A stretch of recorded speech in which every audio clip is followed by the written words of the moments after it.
Everyone has a bright light inside of them that deserves to be seen by the world. That's why it's time to shine the light on the extraordinary who are accomplishing phenomenal things. This is the Shine Out Loud Show with Lillian Obogo.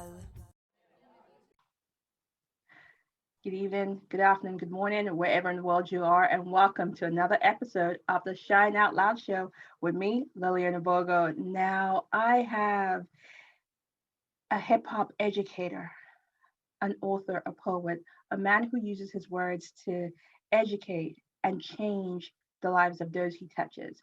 I'm talking about BREIS, and he is a musician who uses words to change hearts and minds. Welcome, BREIS. Thank you. Thanks for having me. I like that. I like that introduction. You're welcome. You're welcome. So you were defined as a hip hop educator. Right. Yeah, that would be true. What is a hip hop educator? Let's break this down. What is a hip hop educator and what do you do? Well, I'm an MC, a hip hop MC, and that's my background. So I got into education work probably about 18 years ago. Okay. And I went into it as a hip hop artist, Right. sharing his art with young people. But then throughout the years, I've managed to kind of merge education and the art form of rap. So Right.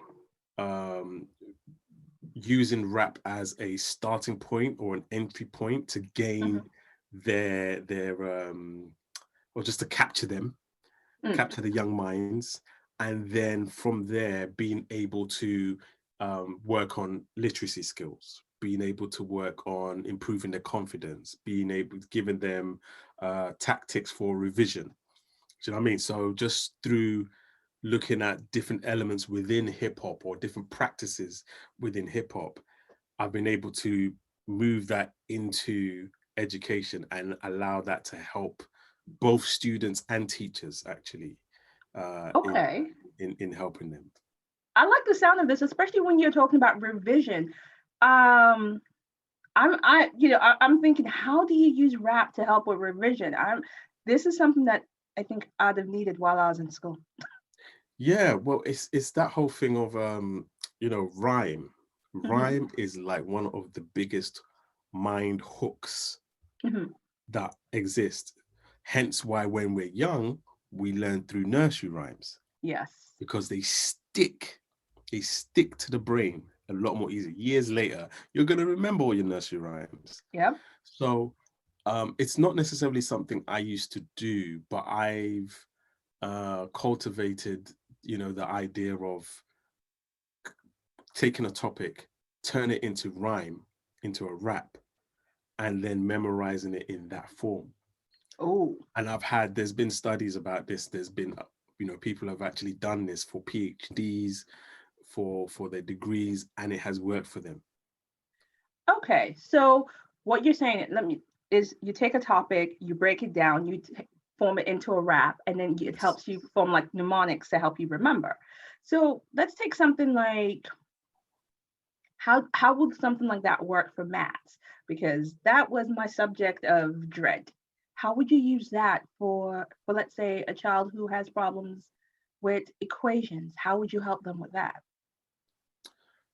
Well, I would say the first thing is understanding. You see, you have to understand the topic, and then you have to find the main points, and then you turn those main points into lyrics. Right. So that's it. It kind of works in that order. So you have to kind of understand it, pull out the important information, and then find a way of putting it into a sequence whereby it makes sense and it sticks as well. I would have loved to see how you'd have tackled a times table, because that would have been fun. Well, so obviously I'm Nigerian, and in Nigeria we learned times tables through song. Yep. 2 times 2, 4. Do you know what I'm saying? So as well as rhyme, or it's also rhythm, it's also melody. These are Yeah. all the elements. It's music. These are all the elements that make things stick. Do you know what I mean? But that's one aspect Mm-hmm. of what I do. Like, I don't go in and do that per se, but some of the main things I do when I go into schools is we work on expressing their views, their opinions, their thoughts on particular topics through the art form of rhyme, through the art form of poetry. And in them actually, doing that, figuring out what's on their minds and expressing it in a particular way, that does a lot for their own self-confidence as well. I can imagine that would be the case, and I'm just, yeah, I think that's something that every school needs to have someone working with students in this way, especially now that you have a lot of young people who are struggling to express who they are, what they are, and especially for children of color right now, that will be something very powerful. And not only are you a hip hop educator as an artist, you're also an artist and you Yeah, have your music out and everything. yeah. But you've used music to deal with grief, and you used it when your mother passed away and everything. Um, how else does music help your well-being? Well, music, the way I see music is I've always seen music as like the soundtrack to our lives. Mm. And I think when we're younger, music has a more important role to a degree.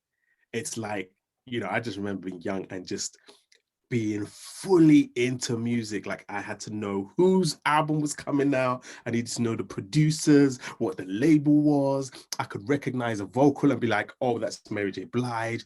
Oh, that's Faith Evans. It was about, I remember listening to Ice Cube's Death Certificate. Listening to certain albums which actually informed me about social issues around the Mm. world. Do you know what I mean? Like, it's a big part of your education. Like, Yeah, music is education, it's entertainment, it's uplifting, yeah. and it's a friend.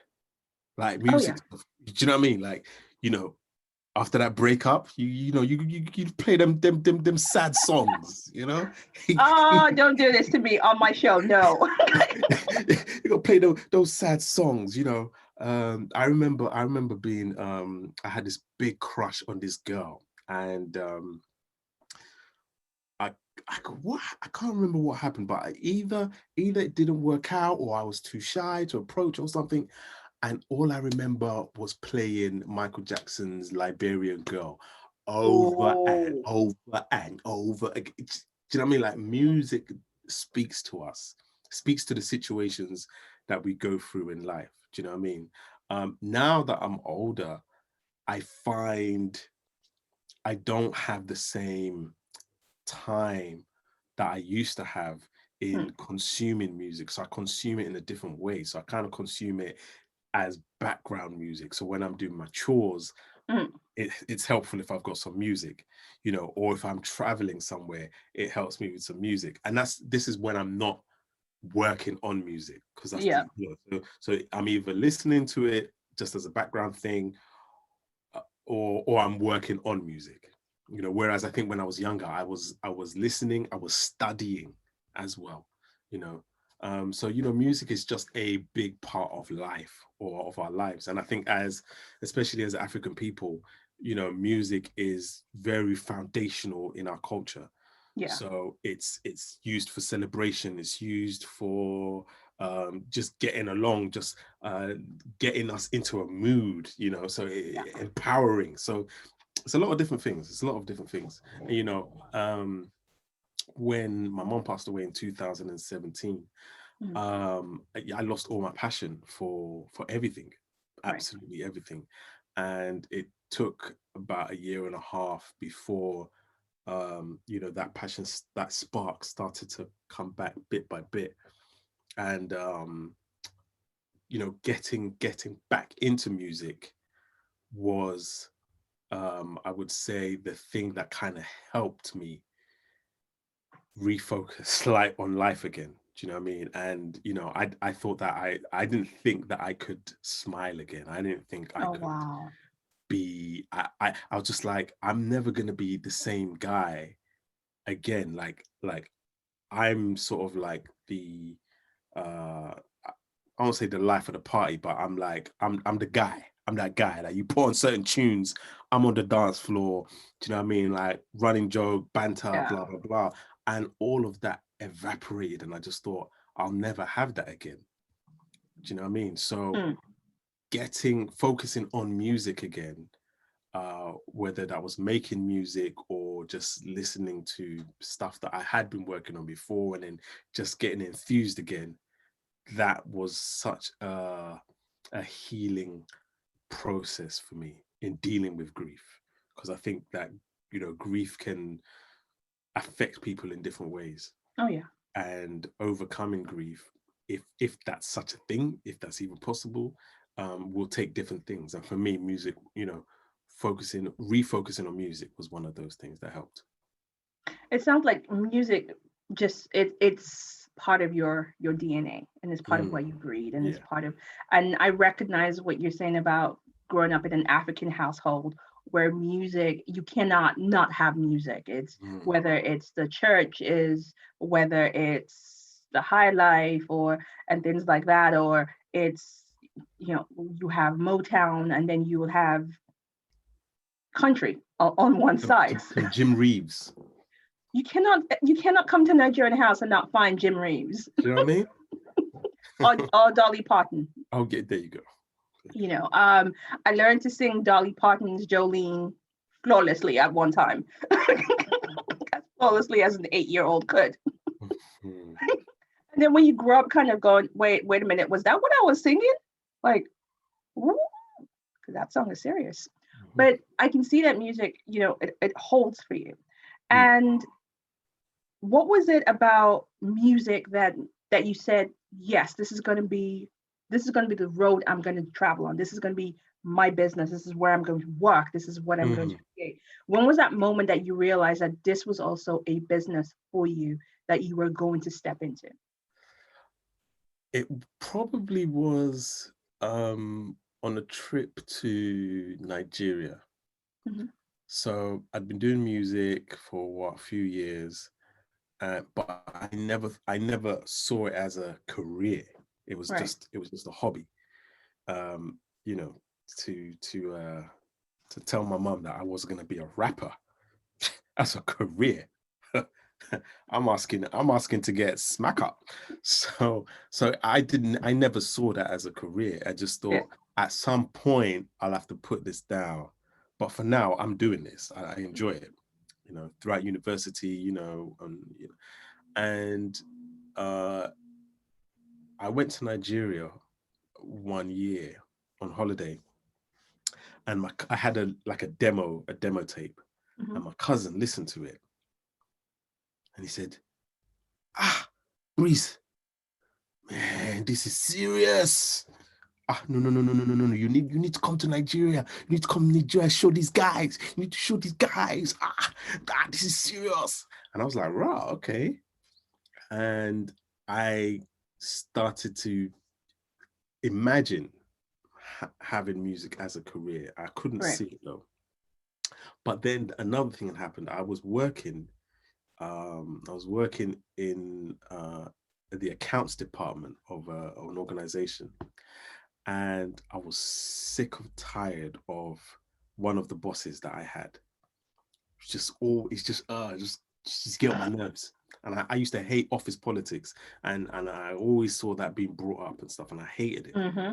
So I'm on holiday, I'm in Nigeria, and one day I have a dream, and my boss is in my dream, and I basically wake up in a cold sweat, like I'm sweating, like it's like I had a nightmare.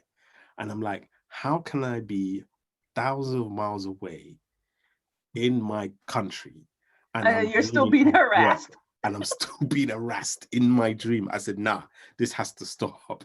So I actually made a decision a few months later just to quit my job, and I was going to do music full time. That must have taken some courage. Oh yeah, definitely. And how did you have that conversation with your mom? That's a I'm going to be a rapper conversation. Well, I used a bit of a Jedi mind trickery because a friend of mine by the name of Malika Booker, she was actually the one who introduced me to the world of artistry within education. Mhm. So she told me, she saw me at a show and she said, "BREIS, you'd be really good at doing workshops." I had no idea what a workshop was. And then when she explained it to me, I was like, I can't really see myself teaching people how to write. Like, I know how to do it for me, but I don't know if I can show others how to do it. But when I'd made that decision, I thought, I'm going to look into this. So when I went to tell my mom, I said, "Look, mom, this is my decision. This is what I've decided. I'm leaving this job and I'm going to do music full time." And she was a bit quiet. And then I said, "But also, I'm also going to be doing workshops in schools." She said, "What's that?" And I explained it. And she said, "What, like a teacher?" I said, "Yes, yes, like a teacher." And so that's how, to her, I was like a teacher and a musician at the same time. At least I was a teacher as well. So it was still respectable. So yes, I got away with it. And then later on, as time went on, she saw how serious I was about, the music, and it was all right. I have to take my hat off to you for the Jedi mind trick there because Man. it wasn't going. I don't know if it could have been any other way. She would have probably said, "Oh, you want to be a rapper? Let me get you Tom Tom and rap you up." Yeah, it was an interesting one. So you know what? And I think this is something that anybody who shares that Nigerian African heritage in that terms will know that our parents were like, and not that. And I think right not now, keen on the arts. well, they weren't keen on the arts because they wanted us to be more secure and more stable Exactly. and it was for our betterment. But it's funny because now I see more parents who are championing for their children to be in the arts and who are making space for the work that they do and seeing the impact that it has. And when you start thinking about the impact that you have, and you talk about there's a line that you have where you talk about nobody sees a star from afar on the come up and all the hard work. Come on. All the hard work and all the bills you run, and every time you talked about that. So is this when you start looking at it and thinking about nobody's going to see you when you're doing the work? They will just see you when you arrive. Yeah. That's the case. It's like we see artists in general. We see them at the sort of the end of a phase of a cycle. So when you see an artist performing, that's actually the end of a cycle. The beginning of that cycle is the rough idea. Yeah. Then the creation, the writing the lyrics, the putting the music together. Then you have the recording of the music. Now, that is one level. The next level is you actually have to have the funds to survive whilst you're creating, then the funds to actually record. And so you might have to work to get the funds to survive and the funds to record. Then you record, then you rehearse, you need funds for the rehearsing, and then you probably need funds to get onto a show or get an agent who do you know what I mean? So it's like there's this up and this struggle, and then you've got to do the marketing. So there's just so much that goes into it. So when you hear a song, when you see a video, that's the next level. It's a lot of money has been spent. And if you're an independent artist like myself, that's coming from your own pocket. It's not a major label that's throwing 10 grand behind you and say, yeah, do. Nah, it's like me coming up with, all right, I need £200 for the makeup lady. I need to pay the models. I need to get a director who's also going to edit it and have to negotiate, try and get a nice, you know what I mean, a nice little fee there. And studio costs. All of these things cost. Do you know what I mean? So you run up your bills, you go through frustration, anger, people letting you down, all of these things, but no one sees any of that. They just see the finished product. And that's that when we start talking about that finished product, or what I call, once you go viral and you're everywhere, you're insta famous, or you're all of a sudden you're on social media, people know your name. I want to listen. How do you communicate that to your students when you are educating them that life isn't about insta famous? Or how do you educate them in the art of perseverance? I think that's a better question. How do you educate them in the art of perseverance? Well, one of the things that I love doing when I'm in schools is whatever we're doing, whether it's a workshop, presentation, I love to have a section towards the end, which is just Q&A. Right. So ask me your questions and I'm going to answer them as honestly as I can. And usually in that period is when I break down certain myths and just give them the real. I just give them the real, that this is what it is. You know, I know you're seeing the glamour and the glitz, but that's not all it is. And, you know, sometimes I break down what it means to be an independent artist. And I do that with my book as well a lot, because I tell them that as an independent or self-published author, and I break down the maths of it. So if you're signed to a major publishing company, this is what you can earn. Yeah. You might earn 50 pence, 80 pence, or £1 out of your book. If it costs £10, for example, you might earn that per book. That's what you're going to get. But as a self-publishing author or self-published author, you can earn £8 per book. The difference is, though, you look much better when you're on the major. You got all the bells and the decoration, all the whistles, all the people behind you. You're everywhere. It's like, oh wow, he's popping.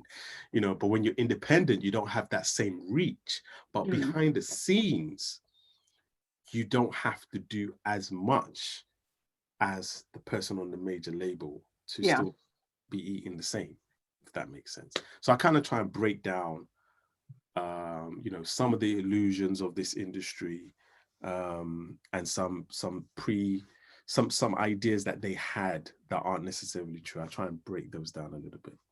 Okay. All right. So speaking of videos and cost and everything, where was the video for Stay Diligent filmed?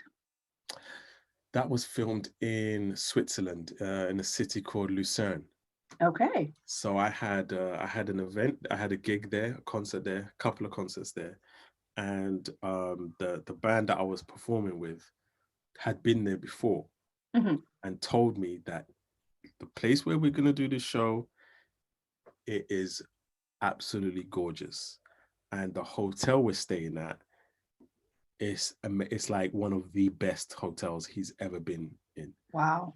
And I thought, and at the time, I was recording a docuseries about my journey as an independent artist, and so I asked my videographer to come to Switzerland and to film the show. And then I thought, it'd be good to shoot a video, but I didn't have a song to actually record at the time. Okay. I didn't actually have a song. So, but I told him, look, come anyway, just record the show, record the concert, and, you know, we'll see what can happen. And when we got there and everything, I just thought we have to shoot a music video as well.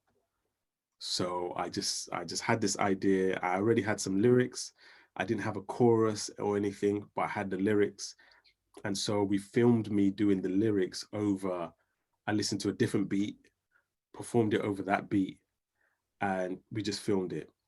Wow. The idea was, when I eventually get the right music, we'll just replace Overlay. it. Yeah. And hopefully the lyrics that I've done on camera will sync once I make sure the BPM, the beats per minute, were the same on both tracks. So it's a very scientific kind of way of shooting a video. Like, I've never done anything like that. I didn't even think it was gonna work, but I just thought, let's try it, because this is beautiful. We're in a beautiful place.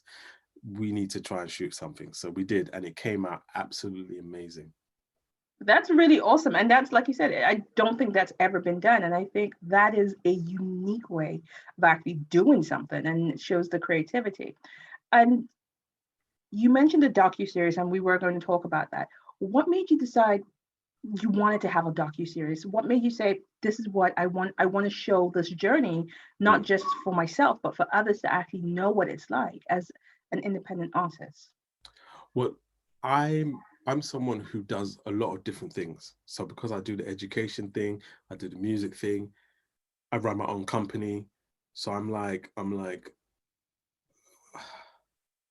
a businessman, an artist, an author, an educator. It can be a bit confusing sometimes for people, because they want to know you as just one thing. And it helps just to know you as one thing. It's like, yeah, you do that. Once you go, you do that. It can be a little bit confusing. So what I wanted to do was try and paint this picture of this all-round artist and practitioner. And these are all the different things that he does. Does this, does this, does this, does this, does this. Still the same guy, same person. You know, you can see the same energy flowing throughout whatever I'm doing. Do you know what I mean? And I kind of wanted to just bring it all together, make it make a bit more sense to people, kind of normalize the there's so many fingers at different pots or pies theory. I just wanted to kind of like bring it all in one place, so you kind of got this understanding, like, okay, and yeah, that was actually part of the reason why I wrote my book as well.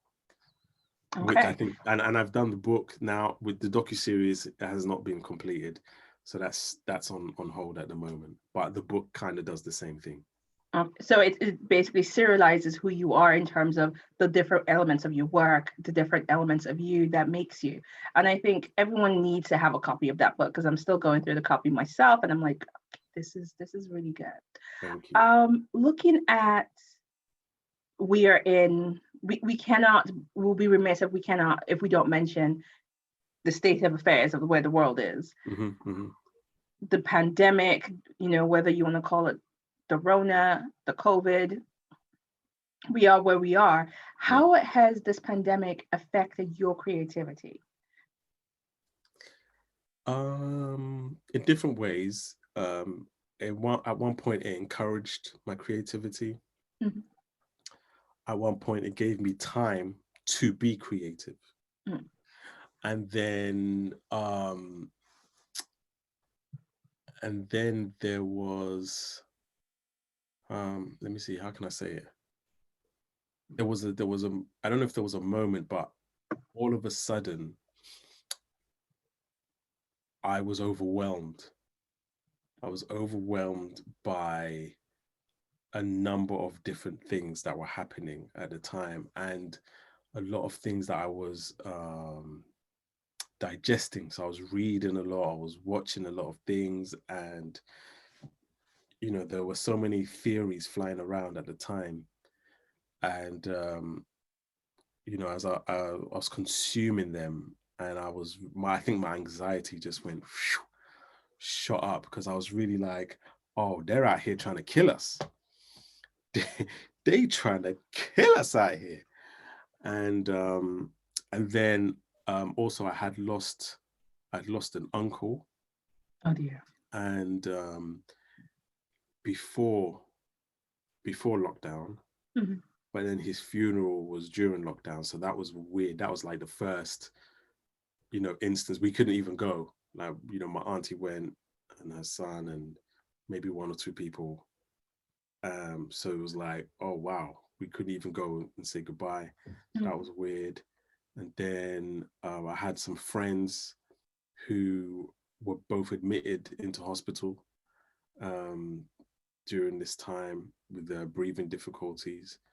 One of them, Sophia, went in, she came out, and my other friend went in. His name is Ty, MC. He went in and didn't come out. So that was really, there were like about 6, I think it was about 6 weeks roughly of like, just really, actually it was longer than that, probably about 7 or 8 weeks of just being worried for both of them. And then another elder statesman musician, Uncle Tony Allen, Afrobeat drummer. Okay.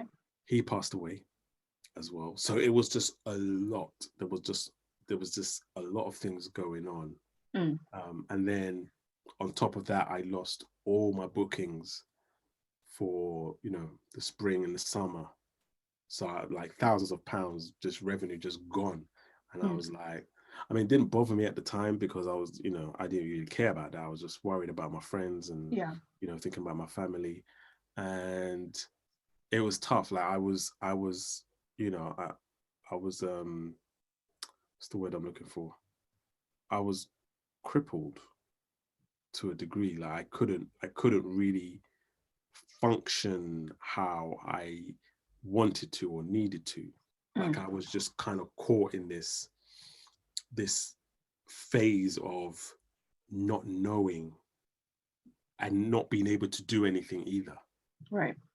And that was tough. That was really tough. So that happened. And then after Ty's funeral, actually before Ty's funeral, I lost another uncle. And when that happened, I had like this out of body experience where I kind of like came out of my own body, turned around, looked at myself and said, look, this could be happening every week. Are you going to keep breaking down? You just have to toughen up right now. Like you have to just be tough because it doesn't even look like this year's letting up.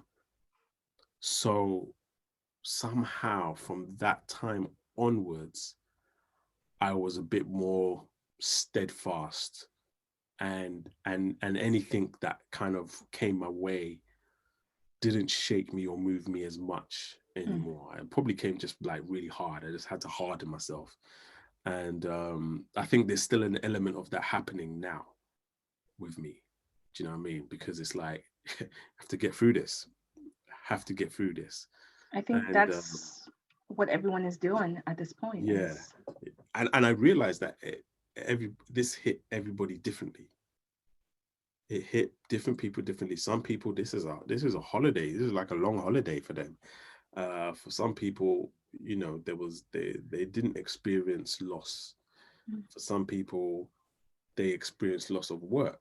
For some, you know what I mean? Like it hit different people in different ways. So I'm always mindful of the fact that not everyone has been struggling throughout this period, and some people have been struggling way more than you could ever even imagine.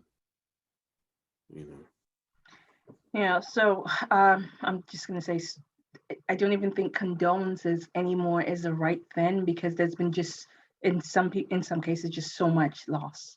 But I think that's the word that I would use here is my condolences to you for the losses. And I think for me in this time is I've had to use this time to be very grateful. In terms of looking at and saying, like you said, it could be a lot worse. Yeah. So as an artist with the COVID, with the pandemic, how does it change the work that you do in terms of performing? How do you see performance going forward post this?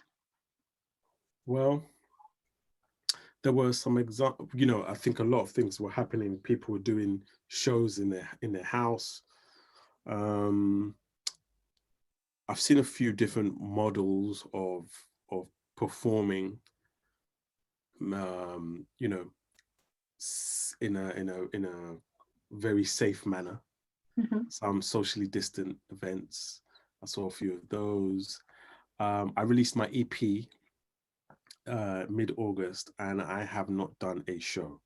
I haven't done a show since. I've not done a show to promote it, didn't do a launch, and I didn't feel like I had the setup at home to do it justice. Right. But I'm looking at a few different ways of, because I think it's just going to be a case of streaming. I think that's how it's going to be. So I'm thinking of next year, hopefully January, maybe February, of starting to do some shows again. That I put together to a degree where I'm happy. I'm happy with how it looks, how it sounds. Yeah. Okay. So, well, yeah. Keep us posted. We'll love to know so that we can share the links once you have the shows come out, and we can actually, keep the sharing going and let people know it's happening. Okay, so we're looking at what inspired you in terms of your art, and you say you were inspired by the works of Fela Kuti and Stevie Wonders. But let's look at Fela Kuti. How do you see his brand of activism in terms of music fitting into the world that we find ourselves in right now? Oh man, it's Fela's music is so relevant now.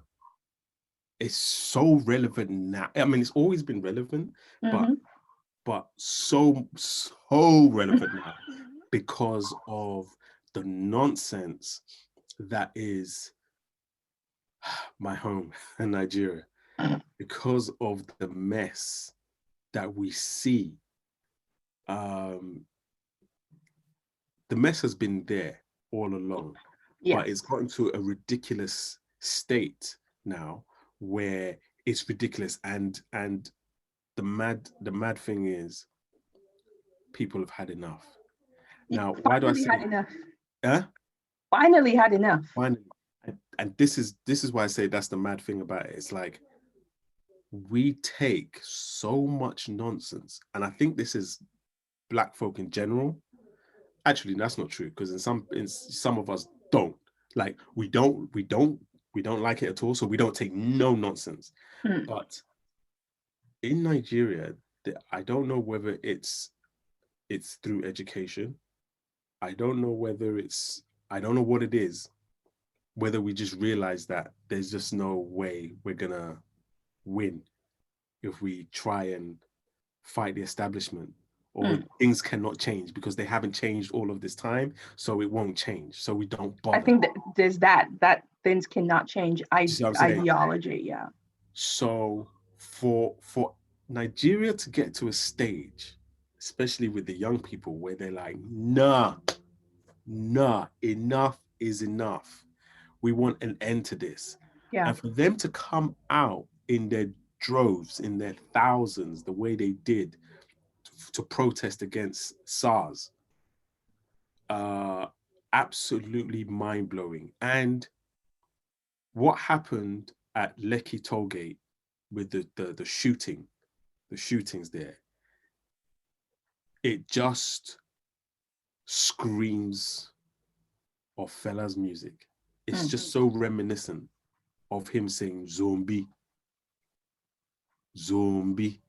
and it's everything he was talking about is still happening. Of course. So it's really sad. It's really, really sad that his music is still meaningful in this day and age, however many years later on. But I'm energized and inspired by the amount of gusto in Nigeria right now, with people trying to make things change, and it's a long battle, because we're seeing the response of the government and how ridiculous that is sometimes. That you go, you see, can never change, can never change. Yeah. You see how It's for me. I look at it and I feel it's like at some point we have taken on madness as normal. Mm. And then for those who are coming to say this is not normal, we shouldn't live like this, are being told they are the ones who are mad. Yeah. Well, yeah, I was going to draw a parallel to the whole COVID situation, because I know it's going off topic now, but it feels like people are, I don't know if they're brainwashed into thinking a certain way. But it's just very weird how the conditioning has seeped into people. Like I'm just seeing a lot of people having views that I'm like, really? Really? But I know that they also are looking at other people with opposite views as, really? It's It's so weird, but it's like, it's really polarized views, and people feel so strongly about it, like they know the truth. You don't know the truth. You don't know the truth. They couldn't handle the truth, but we'll leave that one and revisit at another day. So you talk about rap. You talk about rap as in the golden era of rap. What is your favorite era of rap to listen to? Oh man, it's definitely the 90s. It's definitely the 90s. It was just so rich. It was just so rich. I mean, it was full of misogyny as well, but it was we can't fight every battle all the time. it was just so rich. You know, I learned so much from rappers of that time. And there was a level of I don't know, authenticity, originality, skill level, just appreciate. There was just so much during that time, you know. And you can understand them. I'm not casting shade on the new ones. Yes, I am, because if you're mumbling and I can't hear you, I'm not buying your music. Yeah, I mean that's my favorite. That's my favorite. But I appreciate most of the years and times. I tell you the period that I did not like. What was the Ja Rule era. I hated that time, that period. I did not like it. I did not like it. All right, what was it about? Let's bring this to the forefront. What was it about the Ja Rule era that you did like? I can't even explain it. It was just corny. It was. Are you ready? It was just, you know what? Because let me see. So there was Ja Rule, and then there was 50 Cent. Around the same time. I could take 50 Cent. I couldn't take Ja Rule's. I don't know what it was. It was just, I think it was just that at that point, I couldn't take the commercial push or aspect of it. I just couldn't. The formula, he was, you know, he did it well. Don't get me wrong, he did it well, but I just didn't like it. I didn't like it, man. I was nah. Well, I think for me, 90s music was an era for me, and when you come up listening to Snoop Dogg, the fact is their children thinking Snoop Dogg, all he does is just eat. And I'm trying to explain to them that this is the man that did murder was the case that they gave me. And, you know, having to explain his history is like, never mind. He's Martha Stewart's best friend. That's all you need to know right now. And, you know, so you come from that era of music and you have to think,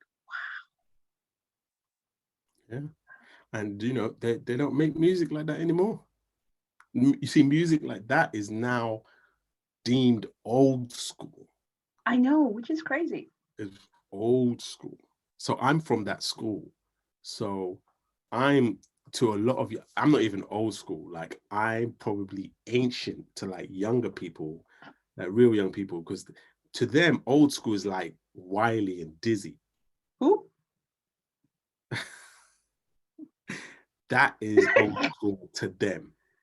Who's Wiley and who's Dizzy? Are we talking Dizzy Rascal? Dizzy Rascal. Okay, Dizzy Rascal, I know. And Who's then Wiley, you know Wiley, Bosie.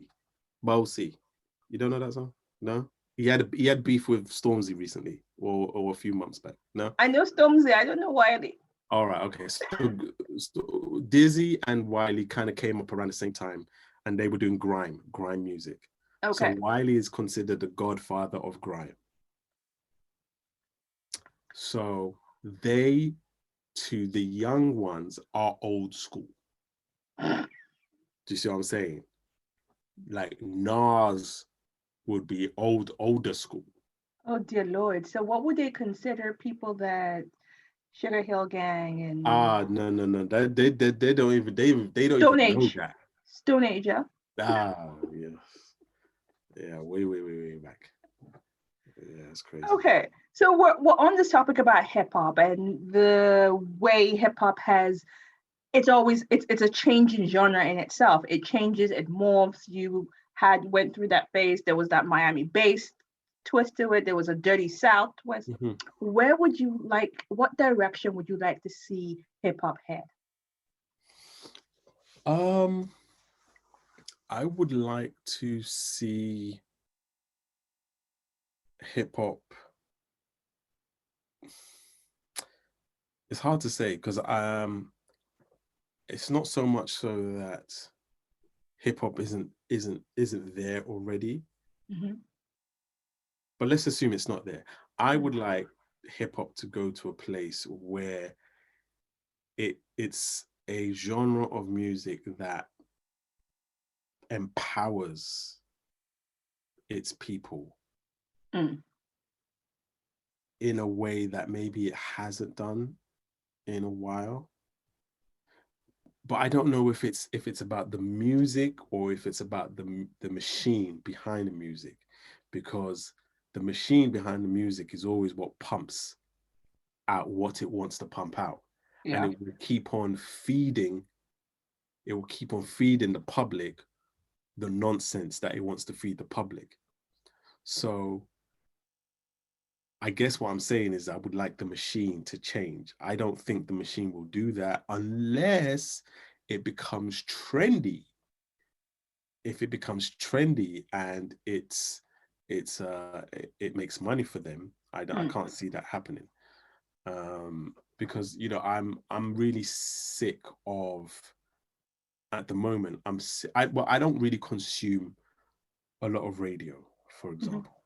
So I can't really talk on it. But what I do know from the young people that I do workshops with is that they consume a large amount of negative impacting sounds and lyrics to the point where it's normal. And if you come across as intelligent, inspirational, it sounds weird to them. It sounds off to them. That's a really sad place to be. That's a terrible place to be. Like, I listen to Wu-Tang Clan, Biggie Smalls, Nas, Tribe Called Quest, LL Cool J, Two Live Crew, Foxy Brown, a whole range of different artists. I would take the good with the bad. Yeah. So, I mean, I'll take the intellectual with the gangster, with just the flossy, the P Diddy, the Mace, all of it's like I'll have a bit of that, a bit of that, a bit of that, a bit of that. It's a balanced oral diet. Whereas now it's just, I call it crud. It's just crud. You're just hearing like the most evil of actions being carried out lyrically.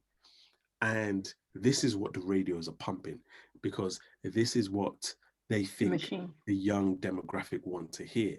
This is what works. This is, and it's nonsense. It's nonsense. But we don't realize the damage that it's doing.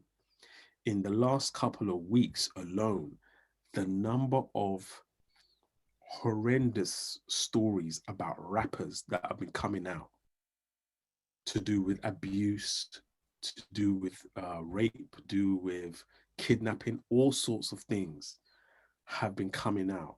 Kidnapping. And listen, and I'm seeing people go, oh my gosh, so all those lyrics that he was talking about, he actually really is like that.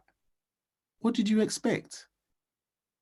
Like you're listening to the most evil of lyrics being said in a fantastic way, and you love it.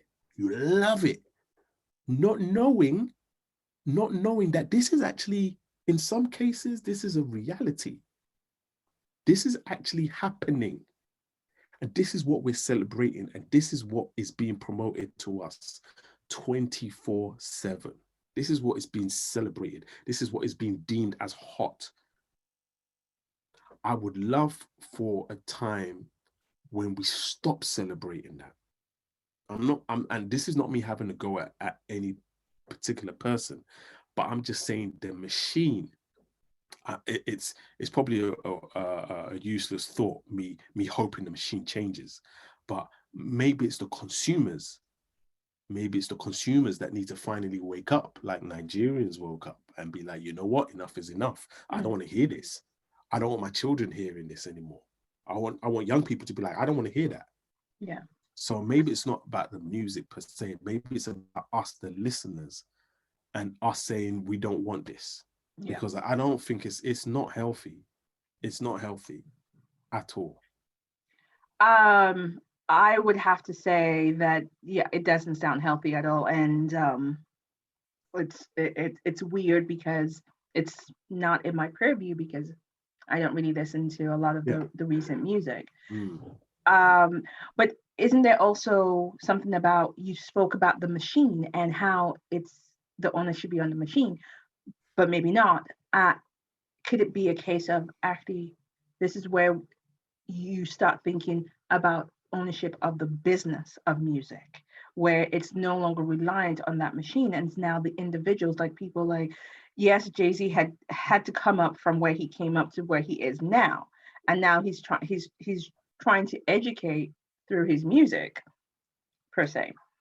So could it be now that people having to take ownership of the music industry and say, I want to take ownership of what it is I produce. I want to take, in terms of what you are doing as an independent artist, saying, this is what I will produce because it speaks to my soul, because it speaks to me.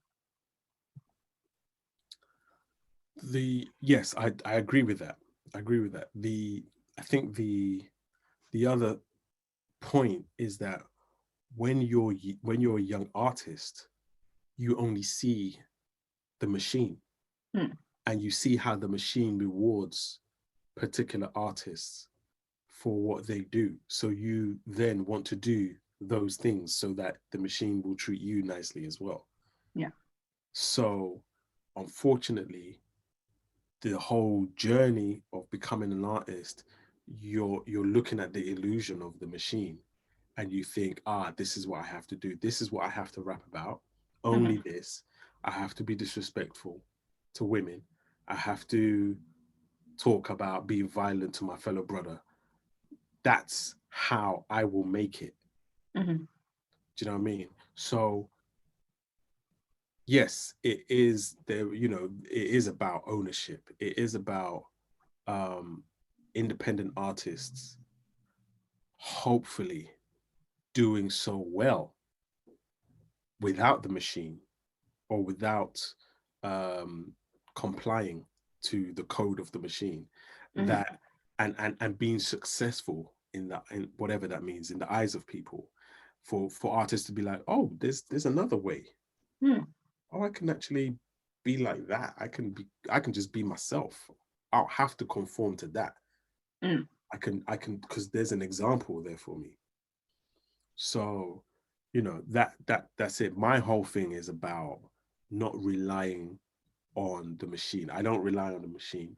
Okay. I do rely on aspects of the machine. I still do rely on some parts of it. Trying to figure my way out of it completely. But that's a journey. But I can only do what I can do. Yes. And what my fans or followers or supporters allow me to do. So when I put my latest project out called Arise and Shine, I had a plan to do it in such a way that I'd never done it before. Right. And was less about the machine. Let me create my own machine. Right. Do you know what I mean? So hence why when I released the EP, I wrote the book to go with the EP. I did a whole merchandise line to come out at the same time. I released all of this in the middle of the pandemic, using my own model, independent model. Yeah. And this is the most successful launch I have ever done in music. As long as I've been doing music, this has been my most successful launch. Because it was about not relying on the machine anymore. It is about creating my own model that will work for me independently. Awesome. Still figuring it out, but like I said, this has been the most successful launch I've ever done. Okay. And I got to thank the supporters for just having my back. And that's amazing. That's absolutely amazing. It's been amazing. So let me ask you this question, because we've done some very heavy questions. Let me ask you this question. You're going to be stuck on an island for 2 years. With what one album do you take with you? You can only take one, only one.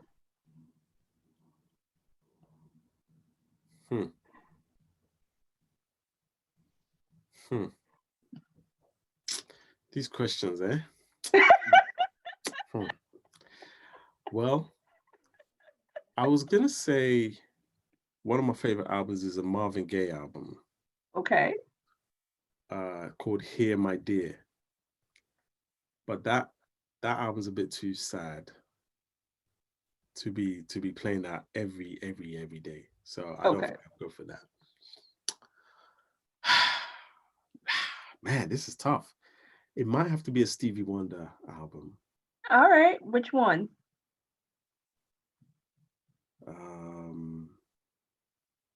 Is it Inner Visions? I think Inner Visions. Okay.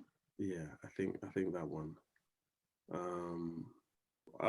Yeah, I think so. All right. Well, we'll settle on Stevie Wonder's. Yeah. Okay. All right. What's yours? No. You see, you can't answer them kind of questions. Well, okay. All right. No, if I had to answer it, it will have to be the Jill Scott album, the one that she has, and I can't remember the name of the album, the one that she has, You Don't Know What Love Is. That song, You Don't Know What Love Is, was the main track on that album. How does it go? Oh, please don't make me sing. You want me to lose my audience? I was trying to get you to sing that. I'm not sure if I know. The line goes, have you ever broken down over your a partner? If you don't know what love is. Where she goes through, have you ever done this? Have you given up your pride because of love? Okay. If you don't know what love is. Okay. And I'm like, Jill, I love you, but I don't want that kind of love. Okay, all right, Jill Scott. All right, cool. Yeah, cool. Jill Scott. That is an album I can take. If it's not Jill Scott, it will have to be an album by Nina Simone. Yeah. Okay. Yes, it's Nina Simone. It has to be her greatest hits, and it has to include feeling good, and it has to include the work song, and it has to include black as a color. That's my song right there. All right. Mm-hmm. Okay, so looking at your journey so far, what advice would you give your 18-year-old self?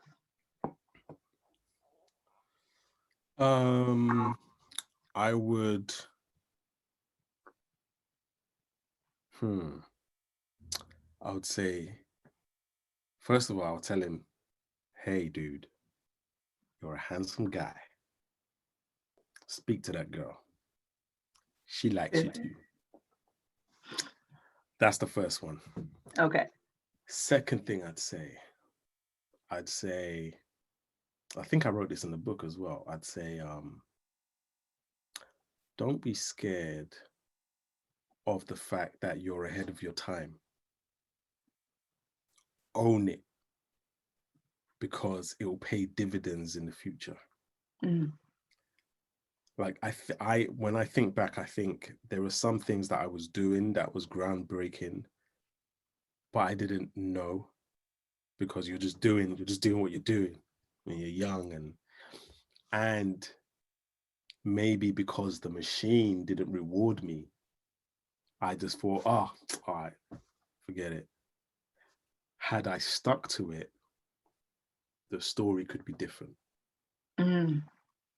So don't be afraid, or if you're ahead of your time, if you're doing your thing, you're good at what you're doing, own it. Own it, make your mark, and let them know. And then the last thing would be, no, I'm not sure what the last thing would be, actually. I'm not sure. All right. We'll circle back to that. What we can do is you can send us a message and we can put it on the show notes what the last thing will be. Okay. And you can share with us later once the show is live, and share with us what that last thing will be. Nice. So we've just come through the Let's Be Kind to Ourselves Day, Kindness Day, and everything we've been talking about. That was my birthday. Well, happy belated birthday. Thank you. And then we've talked about International Men's Day, and talking about calm, and talking about prevention of suicide in men. So this year has been a lot. How do you, BREIS, incorporate self-care into your life?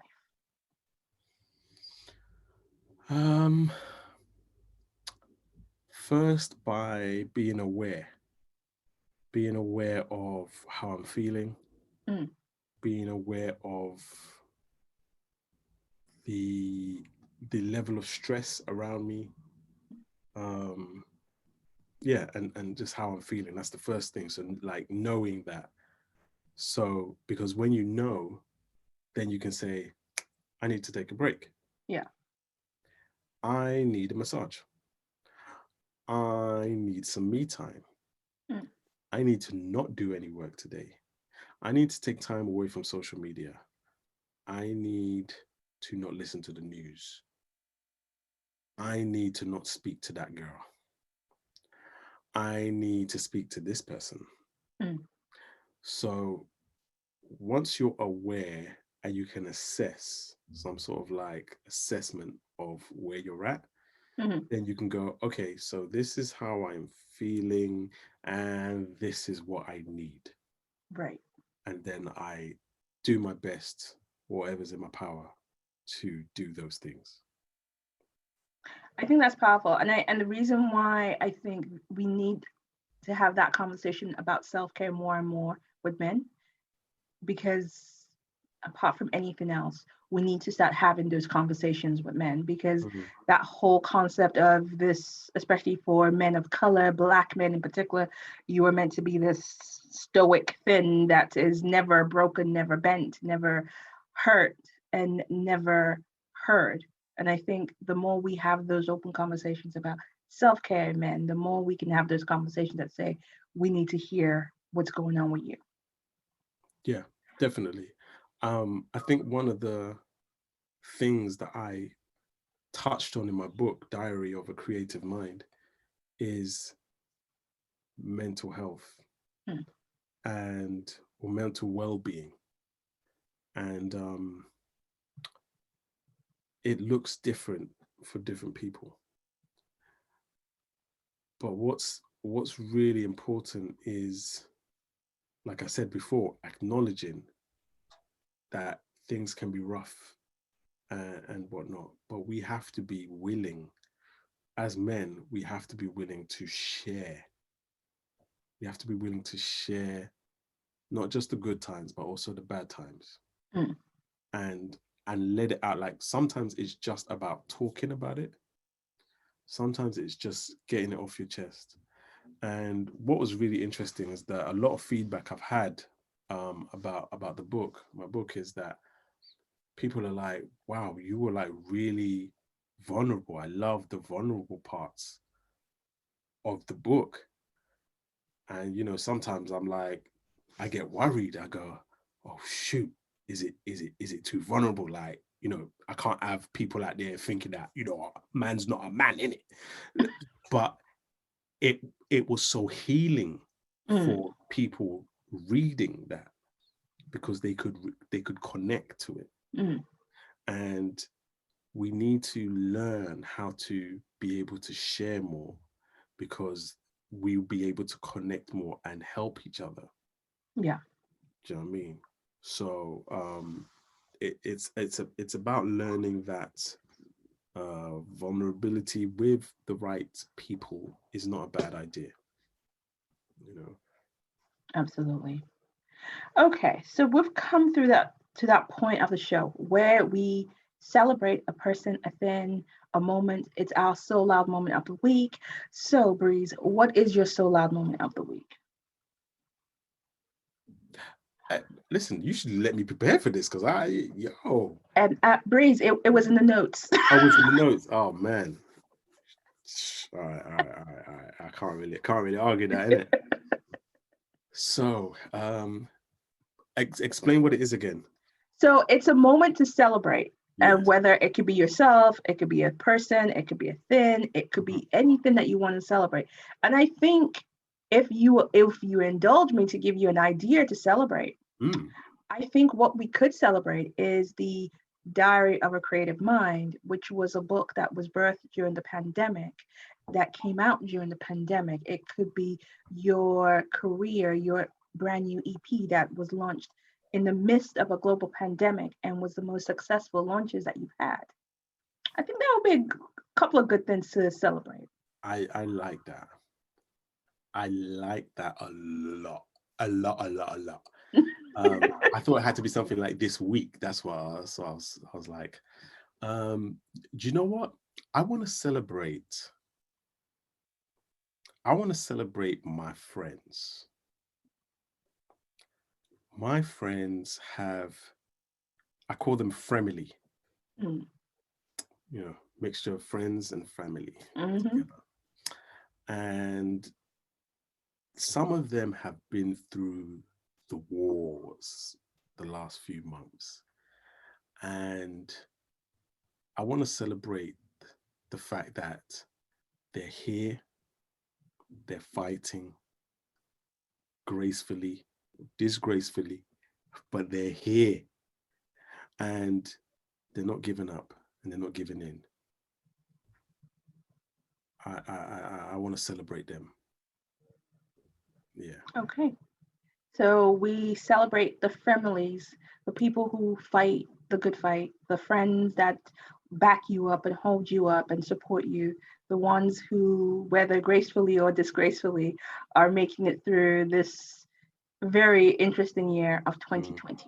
Yes. All right. Salute. We salute them. Okay, so just a couple more questions. Yeah. We've talked about the book briefly. We've talked about your music that came out in August. Where can people get it? Okay. So the first place I would direct people to is my website, which is a banging website. It's www.mrbreis.com. Very simple. Okay. So it's MRBREIS.com.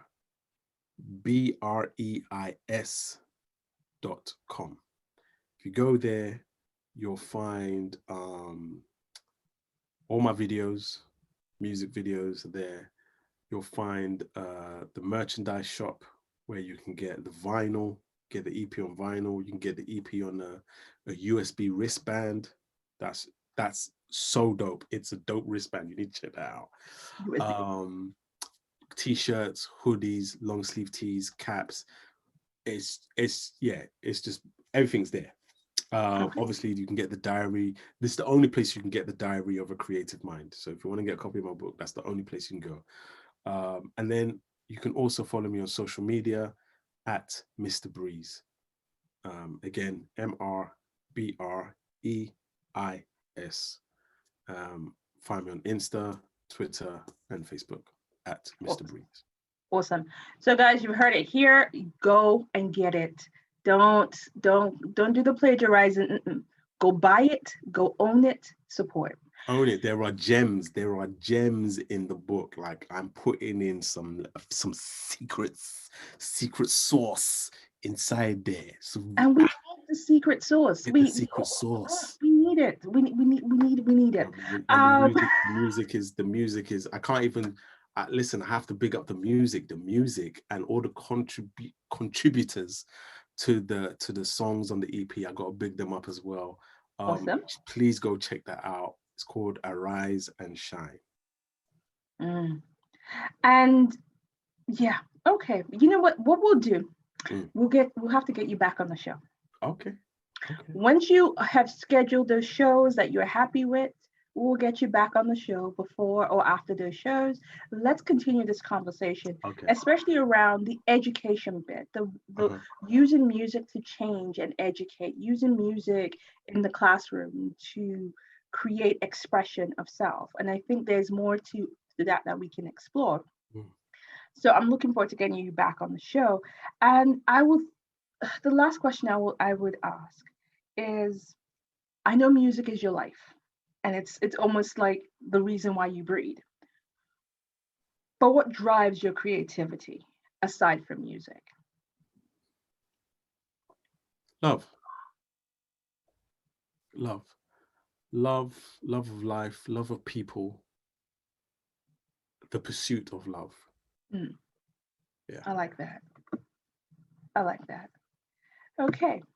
So we have come to the end. Now, people know how to find you on MrBreIS.com.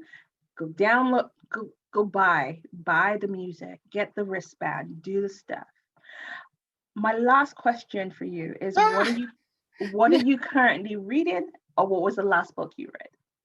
Oh, so I've been terrible with reading. But the last book I was reading was, I think her name is Tommy Ade something. I can't remember. But the book is called Children of